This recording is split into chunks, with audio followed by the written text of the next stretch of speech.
Today we're going to look at frying. There are many different types of frying.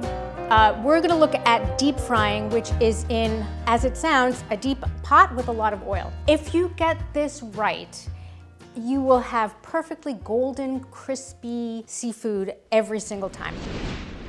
So let's take a look at the equipment, because that's really important. First, a heavy bottomed pot that's at least 3 to 4 inches deep. I like enamel cast iron because it holds heat really, really well, and it's very responsive. And it cooks evenly, so that's number one. For deep fry candy thermometers, there are a bunch of different types. They all hook onto the side of your pan, which is great because it can give you a reading without you actually having to hold your hand over it. You can use an instant read thermometer, but there's some hazards there if it slips out of your hand. So just stick with a deep fry thermometer because they will be the best. Then we have tongs and chopsticks for either lowering your food, pulling it out. And then there are different types of spiders or strainers. So this one's really a great all-purpose one. I've had it for years. This one's another really great one. It's very sturdy. This one is really particularly good because it can also be used as a strainer when you're frying and you've got particulates on the bottom of your pot, so you'd be able to scoop them out. And then, of course, a slotted spoon. Might not need all of them, but it's good to have them handy. It's good to have them nearby. Most importantly, have at the ready a baking sheet or a tray that's lined with paper towels. Because everything happens so quickly, you want to be able to pull out your food from the oil, have a place to go. Finally, some salt, because this is what will really bring out the flavor. And you'll want to sprinkle this as soon as it comes out of the fryer. So let's talk oils. How do you know what oil is appropriate for deep frying? Well, because we're frying at around 375 degrees, no more than 400, we want to look for an oil that has a very high smoke point, which means that when it gets heated, it can get heated to a high point before it starts to smoke. And when oil starts to smoke, it releases fumes into the air that are not great to breathe. It also imparts an acrid flavor to your food, and you're not able to reuse the oil multiple times.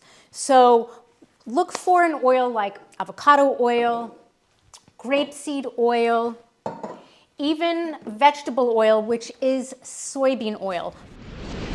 All right, so my oil is at 375, which is perfect if you're frying something that's small, like little small pieces that will cook really quickly. You want the outside to cook at the same rate as the inside, which is why you want the temperature to be high. If you're frying something bigger, like a fillet, you'll want the temperature to be maybe 10 degrees less, so maybe 365 or so that it cooks a little more slowly. So the inside and the outside cook around the same time as well. So the outside doesn't burn when the inside is still uncooked. So if your oil gets too hot, you can just turn down the heat and let it come down a little bit, but it's good to get it started on high heat so it brings it up to the right temperature. So that's the key for non-greasy, perfectly fried, crispy food, to make sure that the temperature is hot enough and the oil is hot enough.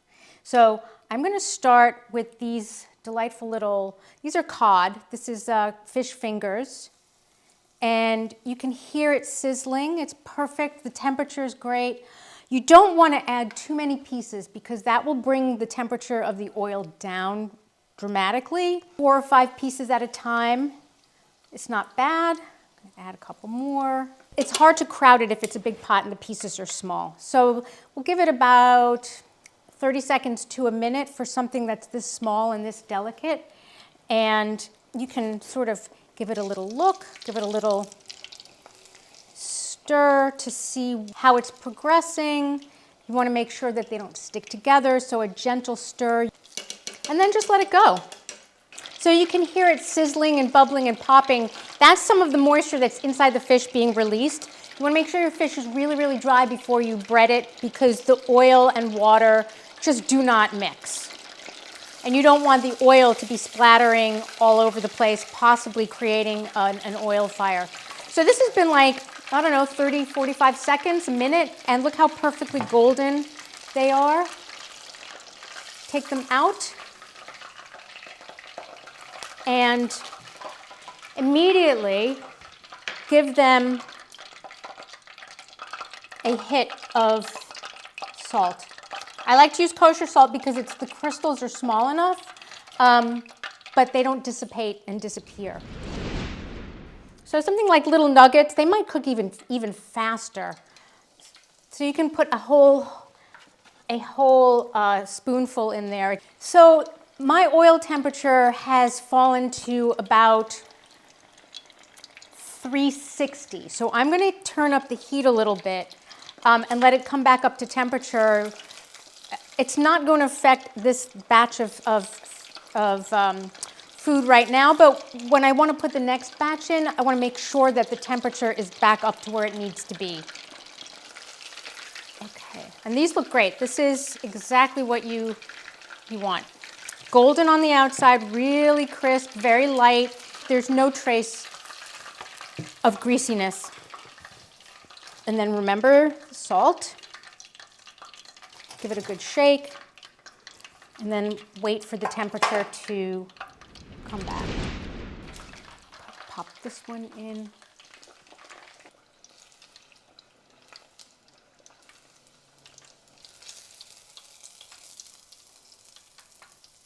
So this fillet took about a minute and a half, 2 minutes, and the temperature was around 365 because it's bigger, thicker, and there's more mass on the interior mass.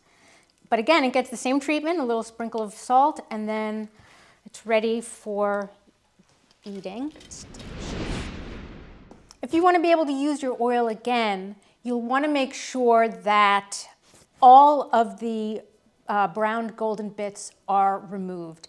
So you can do that either by straining in the pot with a fine mesh sieve, or when it's cool, line a sieve with cheesecloth and pour it through so it captures all of the bits. If you don't strain out the bits, then it's harder to use the oil multiple times. So to store your oil for future use, after cooling and straining it, return it to its bottle and put it in the refrigerator for up to 3 months. You can keep it at room temperature for several weeks, but it's better to just put it in the refrigerator to avoid any degradation. There you have it, perfectly fried, deep fried, not greasy, crispy, delicious seafood. Look how moist it is on the inside, perfectly cooked, and it's golden and crispy on the outside.